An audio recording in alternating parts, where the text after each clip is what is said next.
Imagine walking behind a grocery store late at night and seeing someone carefully sorting through discarded boxes, searching for anything still usable. Because in that moment, the goal is not wealth or success, but simply finding something of value that others overlooked. For many people, this scene represents struggle or desperation. Yet history shows that some individuals who later built enormous companies once lived in circumstances not very far from this kind of reality. The idea of moving from extreme scarcity to large-scale success is often simplified into dramatic stories, but the real explanation is usually much more complex and gradual. Many business founders who later became billionaires did not begin with strong financial safety nets.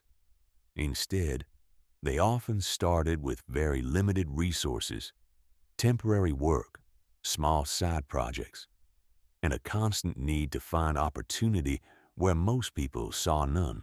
What becomes interesting from an economic perspective is how scarcity can sometimes train people to look at waste, inefficiency, and overlooked systems differently. When resources are limited, individuals often develop a habit of asking simple but powerful questions such as why something is thrown away, why a process is inefficient, or why a service costs more than it should. These questions may seem small at first, yet they often form the foundation of new business ideas. In many industries, large companies eventually grow by solving problems that were ignored for years. Some founders began by repairing discarded electronics, reselling unwanted items, or finding ways to reuse materials that businesses treated as waste. The early activity might appear insignificant, but it creates an important skill: the ability to recognize hidden value inside neglected systems. From a mathematical perspective, the growth of a company rarely happens overnight.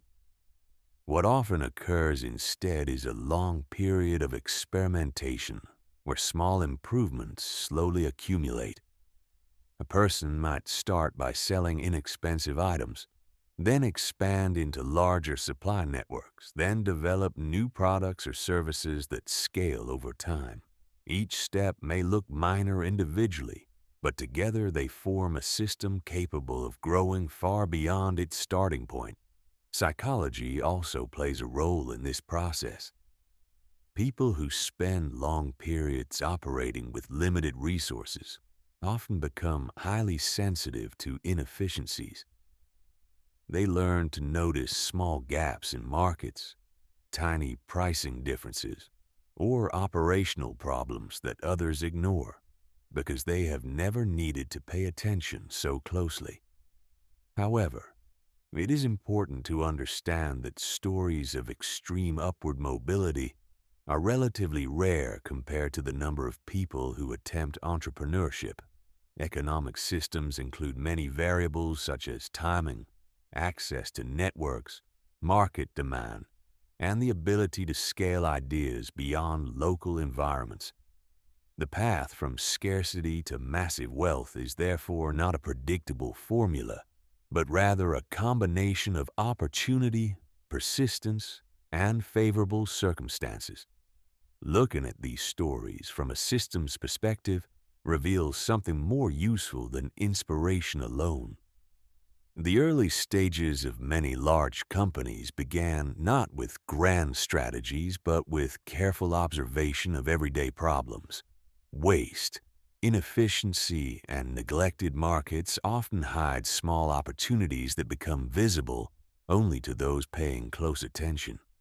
In that sense, the distance between a discarded object and a billion-dollar company is not defined by a single moment of transformation. Instead, it is usually defined by a long chain of small decisions, where someone repeatedly asks whether a problem that everyone else ignores might actually contain hidden value.